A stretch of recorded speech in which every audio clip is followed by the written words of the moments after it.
Palavra da Verdade, com Hernandes Dias Lopes. Abra sua Bíblia comigo, por gentileza. Livro de Apocalipse, capítulo 5. Faremos a leitura dos versos 1 ao verso 14. Apocalipse, capítulo 5.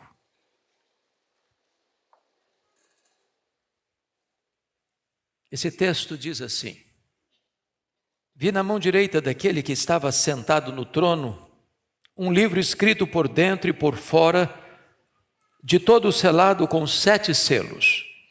Vi também um anjo forte que proclamava em grande voz: Quem é digno de abrir o livro e lhe desatar os selos? Ora, nem no céu, nem sobre a terra, nem debaixo da terra, ninguém podia abrir o livro, nem mesmo olhar para ele. E eu chorava muito, porque ninguém foi achado digno de abrir o livro, nem mesmo de olhar para ele. Todavia, um dos anciãos me disse: Não chores, eis que o leão da tribo de Judá, a raiz de Davi, venceu para abrir o livro e os seus 7 selos.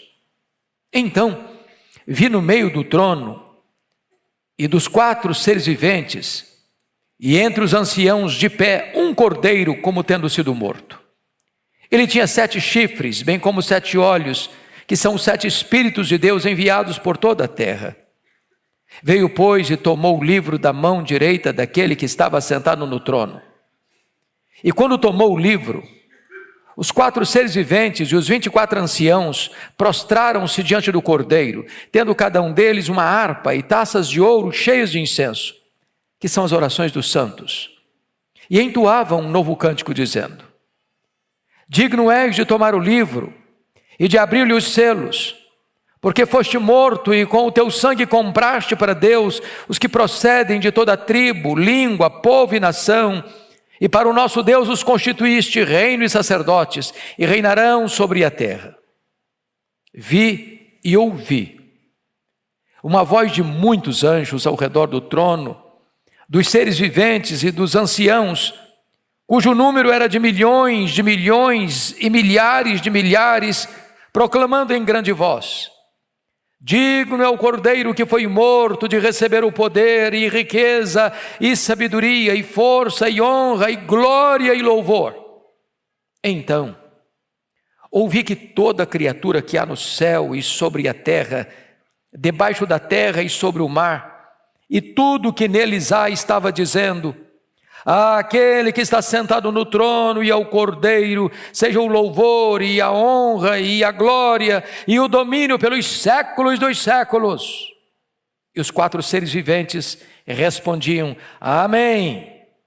Também os anciãos prostraram-se e adoraram. Amém. Esse texto, irmãos, abre as cortinas da história e revela para nós que Deus tem o controle do futuro. O homem sempre quis decifrar o futuro. Os historiadores opinam sobre isso. Os sociólogos opinam sobre isso. Os antropólogos definem sobre isso, opinam sobre isso. Os futurólogos, os filósofos também tentam decifrar o futuro. Mas quem pode fazê-lo? A história é um enigma para o homem. Nós não enxergamos nas dobras do futuro. Nós não enxergamos na curva. O homem não tem esse controle. É por isso que surgem filosofias e mais filosofias para tentar interpretar a história. Os gregos já faziam isso, achando que a história é cíclica. Que o que é hoje, o que foi ontem, e o que é hoje será amanhã, e a história não caminha para uma consumação. Mais recentemente, os existencialistas ateus afirmam que a história não tem propósito, a história não tem significado, não há um plano, portanto não há esperança. Os teóricos que trataram desta matéria não ofereceram nenhuma ajuda. Por exemplo, Friedrich Hegel disse no seu livro Filosofia da História que os povos e os governos nunca aprenderam da história. O primeiro-ministro da Inglaterra, Winston Churchill, disse que os homens cresceram no conhecimento, na tecnologia, na ciência, no saber, mas não evoluíram moralmente. Sob pressão, o homem moderno é capaz de fazer as mesmas atrocidades das eras primitivas. O historiador Gibbon, no seu livro Declínio e Queda do Império Romano, foi mais pessimista ao dizer que a história é pouco mais que um registro dos crimes, das loucuras e dos infortúnios da humanidade. Mas no passado, um autor tão decantado, Thomas More, escreveu o seu livro Utopia. E nesse livro, com um otimismo irreal, com um romantismo até, disse que chegaria um tempo em que nós construiríamos com as nossas próprias mãos um paraíso na terra. E por um tempo a humanidade chegou a sonhar isso, a pensar que isso era possível. Até que, em pleno século passado, século XX, nós fomos assaltados, esmagados por duas sangrentas guerras mundiais. 1914, 1918, Primeira Guerra Mundial, mais de 30 milhões de pessoas mortas. Não aprendemos a lição? 1939 a 1945, a Segunda Guerra Mundial, mais de 60 milhões de pessoas mortas. E não aprendemos a lição. Nós acumulamos arsenais e mais arsenais, a ponto de Mikhail Gorbachev, no seu livro Perestroika, em 1985, afirmar que nós já temos um arsenal tão poderoso para destruir que o que nós já temos armazenado daria para destruir o planeta Terra 27 vezes. O mundo está como uma panela de pressão. Vocês bem acompanham os acontecimentos. Há uma angústia, há uma perplexidade entre as nações. Para onde a história caminha?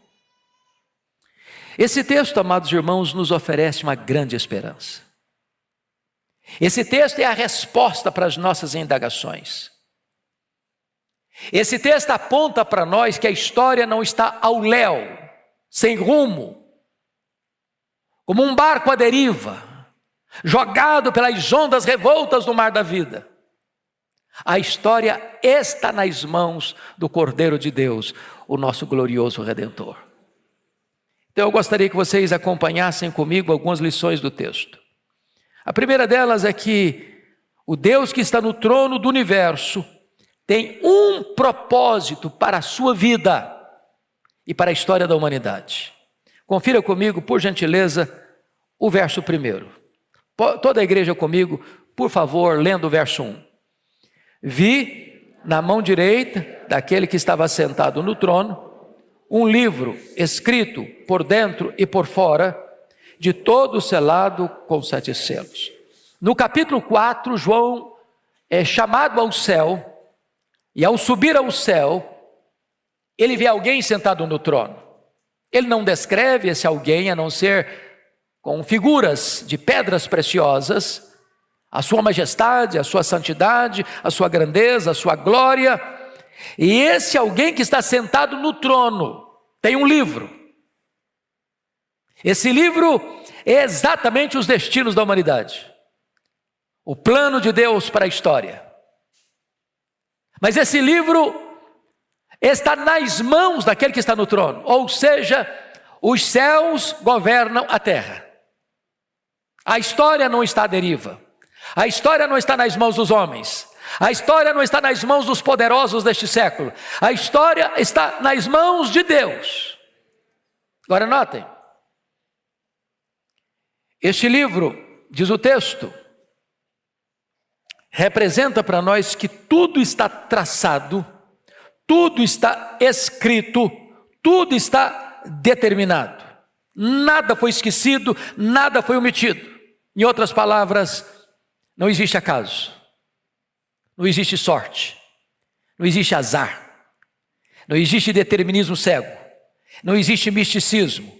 Existe um plano eterno, perfeito, que não pode ser frustrado. E esse plano está nas mãos de Deus. O livro está nas mãos de Deus. Mas agora, notem vocês que somos informados que esse livro está de todo selado, com 7 selos, por dentro e por fora. Isso significa que não é o homem que tem a chave da interpretação. Não é o homem que consegue dar sentido e propósito à história. Porque agora há uma pergunta que vai ecoar no versículo 2. Vi também um anjo forte que proclamava em grande voz: quem é digno de abrir o livro e de lhe desatar os selos? Quem é digno? Quem é capaz? Quem tem competência? Quem tem capacidade? Quem tem poder para fazer isso? Quando diz que ele está selado com 7 selos, a ideia é que ele está totalmente selado. Essa é a ideia. A ideia é que a história sem Deus é um livro lacrado. A ideia é que só Deus pode dar sentido à história.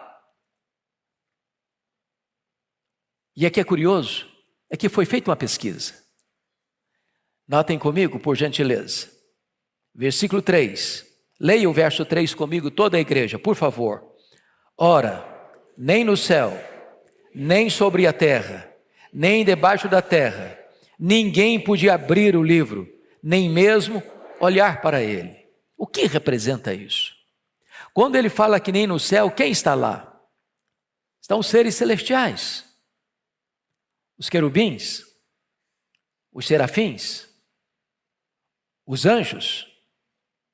Quem está lá? Os remidos que já estão na glória. Abraão, Moisés, Elias, Paulo, Pedro, Maria, os nossos pais na fé, os que já nos precederam.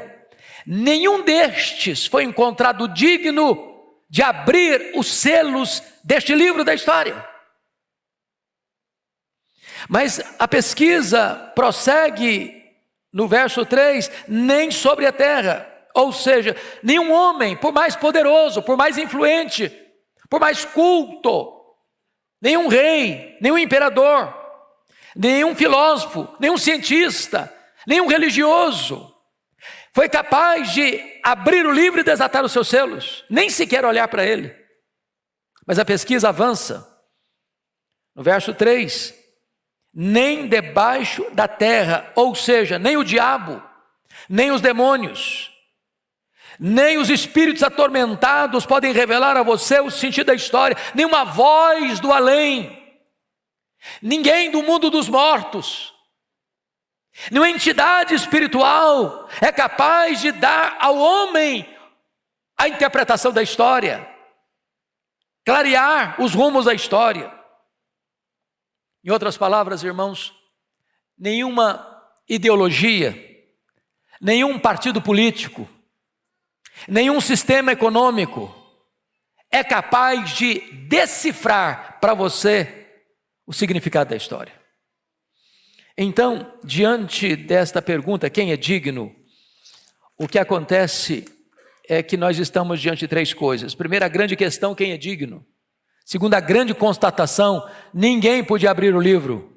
Terceiro, a grande decepção, e eu chorava muito. A crise de João, meus amados, é a crise da impotência de todos nós. Quando você abre o jornal, quando você abre o seu aplicativo, quando você pesquisa o que está acontecendo no mundo hoje, no Brasil, na América do Sul, na América Central, na América do Norte, na Europa, na Ásia, na África, na Oceania, no mundo. Você fica perplexo. Tanto conhecimento e tanta barbárie ao mesmo tempo. Tanto saber e tanta escravidão ao mal ao mesmo tempo. Tanta tecnologia e tanta vida arruinada ao mesmo tempo. Tanto poder e tanta ganância de mais poder ao mesmo tempo. Tantos instrumentos para se viver bem e tantas guerras sangrentas e brutais, encarniçadas ao mesmo tempo.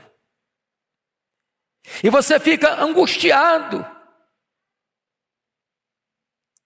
Assim como João, a sensação nossa tem hora é um nó na garganta, é uma angústia na alma, é uma perplexidade, dizer, meu Deus, o que está acontecendo? Os governantes perdidos, os parlamentos perdidos, as cortes confusas, a violência nas ruas, a injustiça nos tribunais, as drogas escravizando a juventude, a promiscuidade sem freios, as guerras cada vez mais brutais. E você pergunta, meu Deus, para onde está indo isso? E o choro de João é o seu choro, é o meu choro, é o nosso choro. Será que a história está à deriva? É a pergunta. Será que caminhamos para o caos? É a pergunta. E então o verso 5 nos oferece uma luz de esperança. Leia o verso 5 comigo, por favor, toda a igreja.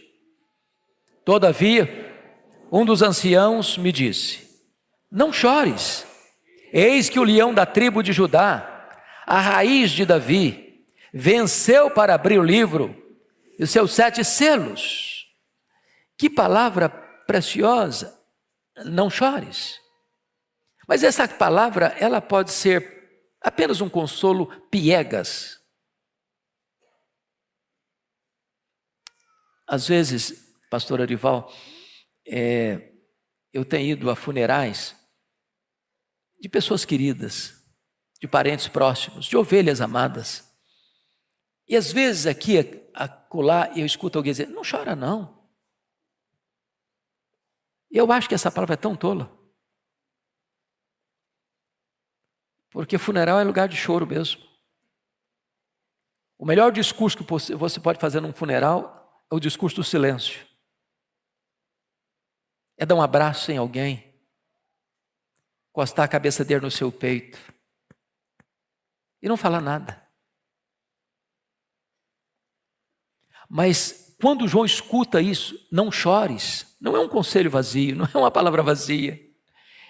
Ao mesmo tempo ele vai mostrar a solução, não chores, porque o digno procurado é o digno encontrado.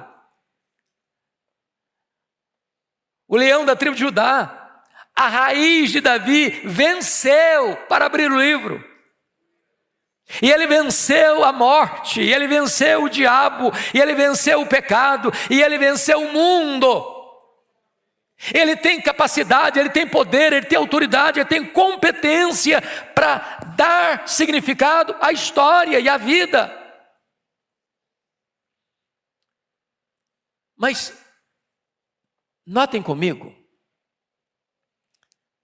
que no verso 6, e eu quero que você, por gentileza, leia comigo o verso 6 e o 7, juntos, vamos lá? Então, vi no meio do trono, dos 4 seres viventes, e entre os anciãos, de pé, um cordeiro, como tendo sido morto. Ele tinha 7 chifres, bem como 7 olhos, que são 7 Espíritos de Deus, enviados por toda a terra. Veio, pois, e tomou o livro da mão direita daquele que estava sentado no trono. Louvado seja Deus.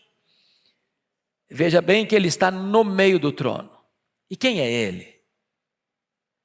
João, com figura de linguagem, vai apresentar-nos os 3 grandes atributos incomunicáveis de Deus, que pertencem também ao leão da tribo de Judá, a raiz de Davi. Que atributos são esses? Primeiro, ele tem o quê? 7 chifres. E essa é uma linguagem figurada. Chifre é símbolo de poder. 7 é um da perfeição. 7 chifres significa que ele é onipotente. O que mais? Ele tem o quê? 7 olhos. Aqui a ideia de que ele enxerga tudo, que ele vê tudo, que ele sonda todos. Se é 7, significa que ele é também onisciente. Ele é onipotente e ele é onisciente. Mas quando diz que são os 7 Espíritos de Deus enviados por toda a terra, representa que ele é também onipresente.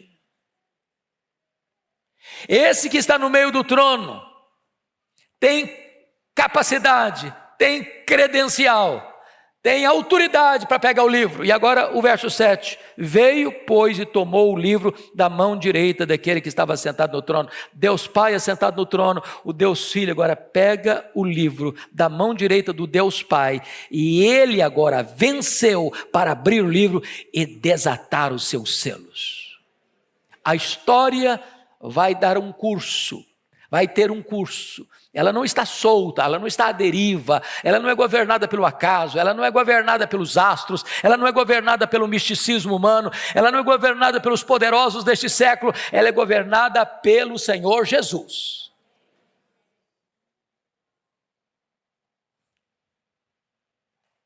Pois bem, vejam vocês que ele tem uma marca no verso 6, como tinha sido morto. Ele tem uma posição, ele está de pé, e ele tem um lugar, ele está no meio do trono, e agora o livro está na mão dele. Bom, vamos agora a uma outra parte desta mensagem, que é a mais prática. A pergunta é, já que o livro da história está nas mãos de Jesus, que é onipotente, é onisciente, é onipresente, é todo-poderoso, quais são as implicações dessa verdade para a nossa vida? E João começa então a elencar quais são essas implicações. Primeira implicação, versículo 8, toda a igreja comigo, por favor. Toda a igreja. E quando tomou o livro, os 4 seres viventes e os 24 anciãos prostraram-se diante do Cordeiro, tendo cada um deles uma harpa e taças de ouro cheias de incenso, que são as orações dos santos. Primeira implicação. Agora você pode ter garantia de que as suas orações são ouvidas e são atendidas. Vale a pena orar. Porque o mediador da sua oração é aquele que está com o livro da história nas mãos. Quem está com o livro da história nas mãos é poderoso para fazer incursões na história, para mudar situações na história. Irmãos amados, oração não é apenas para eu me sentir bem. Oração não é apenas para eu ter um momento assim agradável, gostoso. Oração é a coisa mais revolucionária que pode acontecer na sua história. Você está falando com aquele que tem o controle do universo nas mãos. Aquele que pode interferir na história em seu favor. Aquele que pode virar a mesa da história, mudar o placar do jogo da sua vida.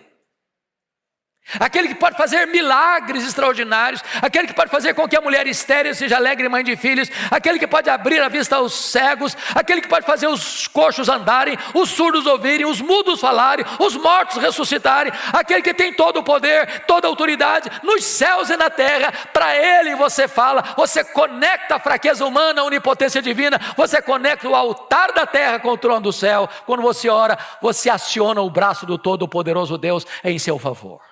Vale a pena orar. Faz sentido orar. Segundo lugar, Leia comigo o verso 9, por gentileza. Toda a igreja. E entoavam novo cântico, dizendo: digno és de tomar o livro e de abrir-lhe os selos, porque foste morto e com o teu sangue compraste para Deus os que procedem de toda tribo, língua, povo e nação. Verso 10. E para o nosso Deus os constituíste reino e sacerdote, e reinarão sobre a terra. Então preste atenção nisso, vale a pena, irmãos, evangelizar. Parece que o tema do nosso culto é este. Sabe por que vale a pena evangelizar? Porque Jesus já comprou com seu sangue. O que comprou com seu sangue? Gente de todo grupo étnico, tribo. Gente de todo grupo linguístico, língua. Gente de todo grupo político, povo. Gente de todo grupo social, nação. Já comprou. Em outras palavras, ao morrer na cruz, Jesus não apenas possibilitou a salvação, a morte dele foi vicária, foi substitutiva. Ele morreu pela sua igreja, ele deu a sua vida pelas suas ovelhas, e agora todos aqueles por quem Cristo comprou com o seu sangue, cabe-nos a nós levarmos esta mensagem do Evangelho e chamarmos esta pessoa com a gloriosa mensagem da salvação, e estas pessoas, ao ouvirem este Evangelho, o tampão será tirado dos ouvidos, a venda será tirada dos olhos, o coração de pedra vai ser trocado por um coração de carne, e as pessoas vão se render ao Salvador Jesus Cristo nosso Senhor. Bendito seja Deus. A tarefa de evangelização não é fracassada. Pastor Arival, desculpe dizer isso, para mim foi um dos mais lindos sermões que eu já ouvi do senhor. O senhor chegou e falou: a mensagem hoje eu tenho o sermão. Como é que é? Tem a mensagem, eu não tenho o sermão. O senhor tinha o sermão e a mensagem. A missão que a igreja está engajada é uma missão poderosa e vitoriosa. Poderosa e vitoriosa. Deus tem os seus. E quando nós levamos o Evangelho, o Senhor chama a todos aqueles que o Pai, desde a eternidade, amou, porque em Cristo, na cruz do Calvário, morreu e comprou com seu sangue. Terceiro lugar. Isso deve levar-nos a tomar posse da nossa mais alta posição espiritual. Leia o verso 10 comigo, por favor. Vamos repetir o 10. E para o nosso Deus os constituíste reino, sacerdotes, e reinarão sobre a terra. Vocês bem sabem que lá no Antigo Testamento um sacerdote não podia ser rei, um rei não podia ser sacerdote. Quando o rei Uzias, do alto da sua arrogância, quis ocupar a função de sacerdote e ficou leproso. Mas Jesus ocupou a função de rei e de sacerdote. Ele é o rei dos reis, ele é o sumo sacerdote.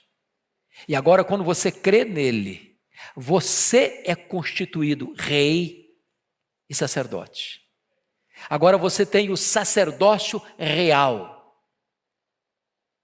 Eu quero lhe dizer que corre nas suas veias mais do que sangue azul. Você é filho do Rei dos Reis e do Senhor dos Senhores. Ele não apenas vai levar você para o céu, ele vai levar você para o trono. Agora, aqui, você e eu já reinamos com Ele, porque estamos assentados com Ele nas regiões celestiais, acima de todo principado e potestade. E quando formos para lá, nós assentaremos em tronos e nós reinaremos com Ele, nós seremos corregentes com Ele para julgar o próprio mundo e os anjos. Mas, em quarto lugar, o fato de Jesus estar com o livro da história nas mãos, isso implica em que você e eu devemos dedicar tudo o que somos e tudo o que temos a Jesus. Por favor, leiam comigo os versos 11 e 12. Toda a igreja comigo, por favor. Vi e ouvi uma voz de muitos anjos, ao redor do trono, dos seres viventes e dos anciãos, cujo número era de milhões e milhares de milhares, proclamando em grande voz: digno é o Cordeiro que foi morto, de receber o poder, e riqueza, e sabedoria, e força, e honra, e glória, e louvor. Ele é digno de receber isto aqui, digno de receber o poder, digno de receber a riqueza, digno de receber a sabedoria, digno de receber a força, digno de receber a honra, digno de receber a glória, digno de receber o louvor. É Ele que é digno, não é nenhum homem, nenhuma instituição. É Jesus que é digno. Então entregue na mão dele todo o poder, toda a riqueza, toda a sabedoria, toda a glória, toda a honra, todo o louvor. A nossa vida é para Ele, o nosso culto é para Ele, a igreja é dele, nós vivemos para a glória dele. Ele é a razão de todas as coisas, Ele é o centro de todas as coisas, tudo converge nele, tudo tem sentido nele.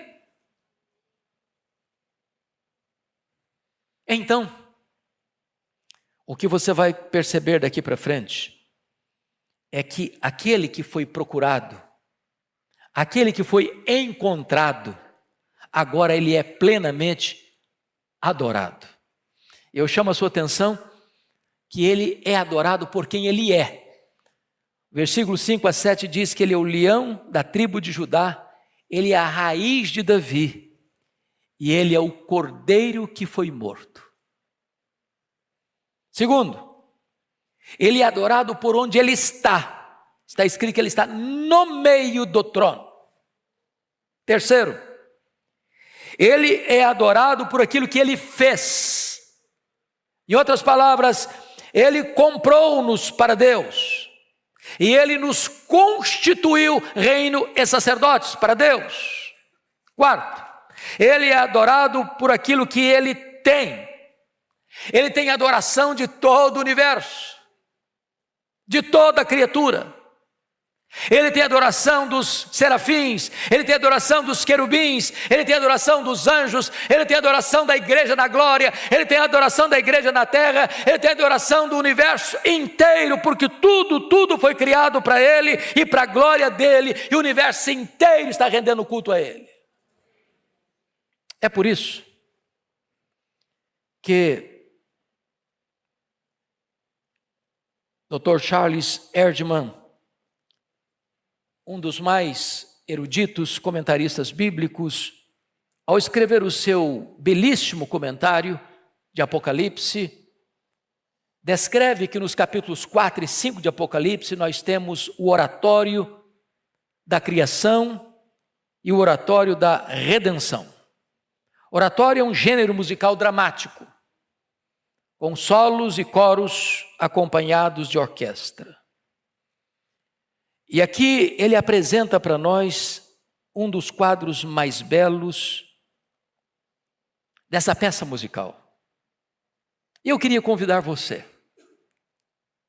para entrarmos no maior teatro do mundo. Ele não está em São Paulo, nem em Nova York, nem em Tóquio. Esse teatro é o teatro do universo. O musical que vamos assistir é o mais extraordinário musical jamais apresentado em toda a história. Você e eu estaremos lá. Para ouvirmos, para vermos, para nos encantarmos. As cortinas vão se abrir. E quando as cortinas se abrirem, este oratório vai ser aberto com o quarteto do capítulo 4, versículo 8. Os 4 seres viventes. Os 4 seres viventes são um símbolo da igreja glorificada. E a igreja abrirá esse grande musical, nesse teatro cósmico, dizendo: Santo, Santo, santo é o Senhor Deus, o Todo-Poderoso, aquele que era, e que é, e que há de vir.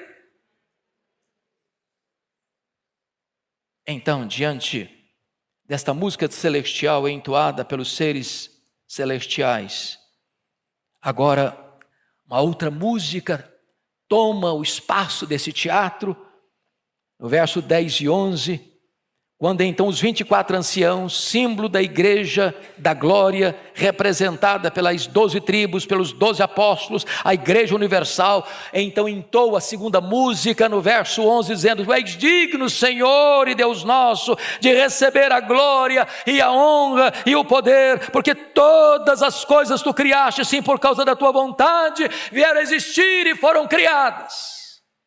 Após esta música tão extraordinária, arrebatadora, então vem um solo soleníssimo no capítulo 5, verso 2, e nesse solo há uma pergunta: quem é digno de abrir o livro e desatar os seus selos? E esse solo é seguido por um responso do capítulo 5, versículo 5, quando diz: não chores, eis que o leão da tribo de Judá, a raiz de Davi, venceu para abrir o livro e desatar os seus 7 selos. Então diz a Bíblia que os serafins, os seres celestiais, e a igreja glorificada, conforme o verso 8, os 4 seres viventes, os 24 anciãos, prostraram-se diante do Cordeiro, tendo cada um deles uma harpa e taças de ouro cheias de incenso, e eles então entoam uma música dos seres celestiais e da igreja glorificada no verso 9, dizendo: Tu és digno de tomar o livro e de abrir os seus selos, porque foste morto e com o teu sangue compraste para Deus os que procedem de toda tribo, língua, povo e nação, e para o nosso Deus os constituíste o reino e sacerdotes, e reinarão sobre a terra. Então diz a Bíblia no verso 11, que nós caminhamos para o final deste grande oratório, desta música que ecoa no espaço, e esta mensagem vai mostrar que agora estão lá presentes os anjos, muitos anjos ao redor do trono, os seres viventes, os seres celestiais, dos 24 anciãos da igreja, os seres celestiais mais sublimes, a igreja glorificada, agora começa a cantar e diz: digno é o Cordeiro que foi morto de receber o poder e a riqueza e a sabedoria e a força e a honra e a glória e o louvor. E então, nesse teatro do universo, com a respiração suspensa, se olha e se escuta que todo ser que há no céu, todo ser que há na terra, todo ser que há debaixo da terra, todo ser que há no mar, todo o universo sem fim se une a esta música arrebatadora e apoteótica, que levanta um clamor de louvor, de gratidão, de exaltação ao Deus que está no trono e ao Cordeiro, no verso 13, dizendo: aquele que está sentado no trono e ao Cordeiro, seja o louvor e a honra e a glória e o domínio pelos séculos dos séculos. E depois dessa música arrebatadora, diz o versículo de número 14, que então os 4 seres viventes, os seres celestiais, dão um grande amém que ecoa por todo o universo. Amém! E os 24 anciãos da igreja glorificada não têm outra posição, com o ar e com a respiração suspensa, se prostrar, se ajoelhar e adorar. Esta é a manifestação da glória do nosso Deus. A história não está à deriva. A história está nas mãos do Cordeiro de Deus. Não importa o que está vindo pela frente. Os selos vão ser desatados. As trombetas vão ser tocadas. Os agentes do mal vão se levantar e vão cair. As taças da ira de Deus vão ser derramadas. Mas então, o Rei dos Reis voltará em grande majestade e glória para julgar as nações. E aos remidos pelo seu sangue, comprados pelo seu sangue, ele vai dizer: vinde agora, benditos de meu Pai. Entrem na posse do reino que vos está preparado desde a fundação do mundo. E então não haverá mais choro, nem pranto, nem dor, porque as primeiras coisas já terão passado, e nós reinaremos com Ele para sempre e sempre e sempre. Aleluia. Deus tem um plano para cada criatura. A sua vida está nas mãos de Jesus.